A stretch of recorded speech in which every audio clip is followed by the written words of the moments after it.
Welkom bij een nieuwe editie van 5 Essential Tracks. De 5 belangrijkste liedjes uit het leven van, in dit geval, Mr. Jacob Banks. Jacob, welkom.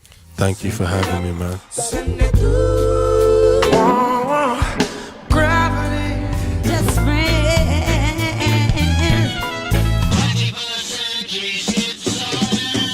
Chainsmoking, I know.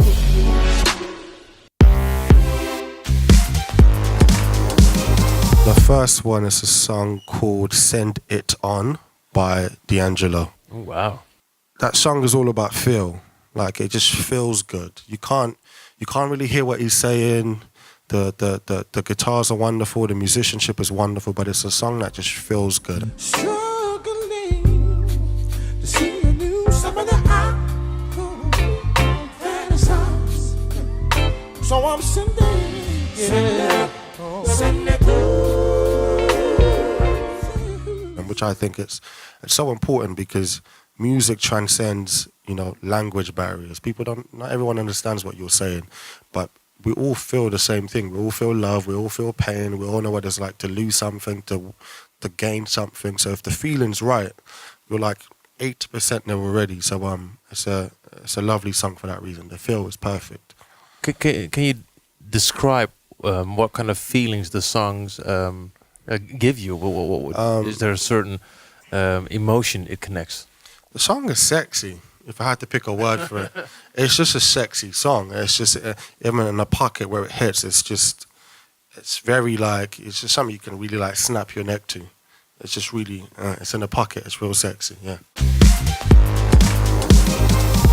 Number 2 is a song called Gravity by John Mayer. Oh, that's such a good song. Yeah, that song's beautiful. Gravity, but it wants to bring me down. Our friend sent that to me years ago. That was a song single-handedly the reason I'm a musician today. I think before that I used to hear songs and just feel like, oh, this is wonderful, this is nice. And I loved music, but I never wanted to ever create music. I just loved listening. And I started making music about 5 years ago now. And when I heard that song, that's the first time I bought a guitar. And I was like, I want to learn how to play. I want to learn how to sing. And I'd been writing poetry before, but I didn't want to ever be an artist. I just wanted to listen to music and dance to them. And I was just consuming. Yeah. But when I heard that song, I was like, I want to be able to make something as beautiful as what John Mayer did. On Gravity, yeah. Have you ever had a chance to meet with John Mayer? No, he keeps avoiding me. I've done like 3 shows where he's played either the day before me or the day after me. And I hope one day I get to say thank you, because he's the reason I make music today. Well, thanks by me as well, because first of all, that's a great song from a terrific album, Continuum. Yeah. And if that's the song that got you into, was it daunting at first? I mean, after all these years, like you said, just loving music, dancing to it, and singing along, and then this pivotal moment where you think, I have to create something myself. I think for me it was more about expression. Like I didn't want to be an artist. I just wanted to be able to express myself in that way. Like I remember when I would sing along to the songs, I felt so free, and I felt like I was getting something off my chest. I just feel like I wanted to be able to have the outlet that he did, to be able to sit behind a guitar and say, this is how I feel, and just get it out in the open and get over what I'm feeling. Number 3 is a song by Kanye West, Power. Mm-hmm. And I think a lot of the cinematic stuff in my music, my songs sound really big and visual, comes from that side of Kanye West, that whole my Beautiful Dark Fantasy album. It was one of the first cinematic, big, triumphant sounds that I ever heard, and I just loved it. I see you in the morning. This is way too much. I need a moment. No one man should have all that power. What Kanye West does for hip-hop is what I want to do for soul music. As far as pushing the needle and asking questions of people. Like, forget what you think you like. Because music is, we're always raising our taste level. So whatever you're open to, is what you think is good. So if, until someone challenges that taste, you're like, actually, I like this too. So I want to push the needle in the same way Kanye West pushed the needle for hip hop. I hope you're not taking this the wrong way, but to me, hip hop is a genre that's very much still in progression every day. Yeah. And soul sounds like somewhat more established. Yeah. Is it hard to push the envelope where it comes to developing soul music? Yeah, I think it is because you're always competing against legends. It's legends only in soul music. The people who stay, your Al Greens, your Sam Cooke, these people will live forever. Yeah. You know that your Aretha Franklin, there will never come a time in history where those names will be forgotten. So it's my whole thing was I want to make soul music sound like it was made in 2017. So I want to make music that relates to my people and our time and what our struggles are. So that means taking what I love and implement it on the things that made me. So it's just about finding that balance. And always telling my version of the truth helps too. So, track number 4 is a song by Amy Winehouse called Just Friends. The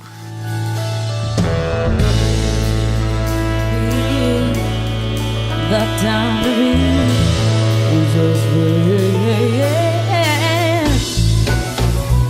It's never safe for us, not even in the evening. But I've been drinking. Amy Winehouse for me is one of the greatest of all time in the sense of being able to be so honest in music. Like for me, she taught me to be honest in my music, and there are certain songs that Amy Winehouse has written that no one can. She has a song called "I Heard Love Is Blind," and it talks about her cheating on someone and asking that person to man up and be okay with it. Like that's how honest she was. Like she talks about like the only reason she slept with this dude is because he looked like her boyfriend. And she's so brutally honest in the music in a time where, you know, it was so far-fetched. And to do that and be a woman as well and the world to be okay with it because she was so ballsy about it, it's something I've always loved. And I think that song, Just Friends, it's beautiful. It's like jazz over reggae chops. And I think I learned to be honest in my music from Amy Winehouse. I didn't even realize how incredibly honest she was until, well, it was too late. Yeah. Did you see the documentary that was made about it? Yeah. It wasn't until I saw the footage in where she was singing all these new songs with Mark Ronson in the studio, and just finally, oh my God, how could we as the entire world have missed all these? Yeah. We were making fun of her. Yeah, we'll focus on everything else but the truth. And I think, so she's in my 5 because for me it's so important to be honest in your music because the people know when you're talking the truth. They know somehow. So it's important to always tell the truth. There are a lot of artists who would like to keep the interpretation of the exact meaning of their lyrics as vague or open as possible. But when you quote Amy Winehouse and talk about how John Mayer has this great visual way of putting emotions into words, what to you is the most important? Yeah, so this is my issue as an artist is I never want to have to choose one of those two. So I will give you a song like Part-Time Love, which is honest to one particular incident that happened in my life. Or Chainsmoking is a bit more obscure. It's a more John Mayer technique of writing, where Part-Time Love is a more Amy Winehouse way of writing, where I'm talking about one thing that happened with one person at one time. Chainsmoking talks more about an array of things that I felt, but in a way that allows the listener to take from that song what they want from it in the way John Mayer would have written it. So for me, it's about different songs need different approaches. I'm not going to force the song to be something that it doesn't want to be. So which brings us to my last song. Track number 5. Track number 5 is Chainsmoking by Jacob Banks. It's dope. You might have heard it. It's dope. It's getting harder to breathe. Chainsmoking your love can't be good for my sanity, can't be good for my lungs. Chainsmoking your love. So Chainsmoking for me, it's written in a way where it sounds like a boy meets girl, and it sounds like it's talking about a relationship, about a boy who's who's holding on to something that isn't good for him, which essentially, partially true.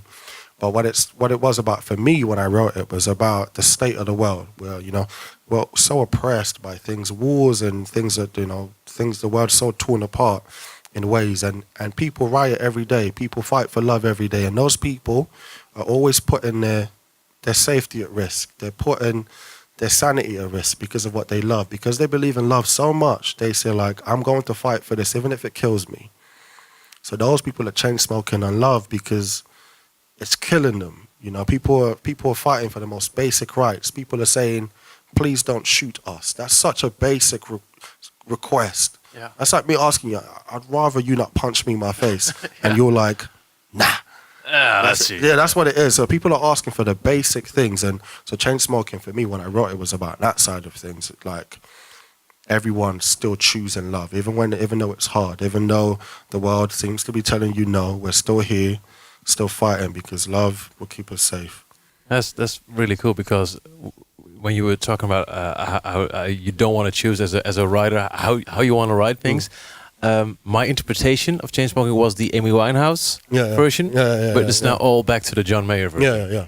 But then it's Jacob Banks. Yeah. Thank you so much. Thank you.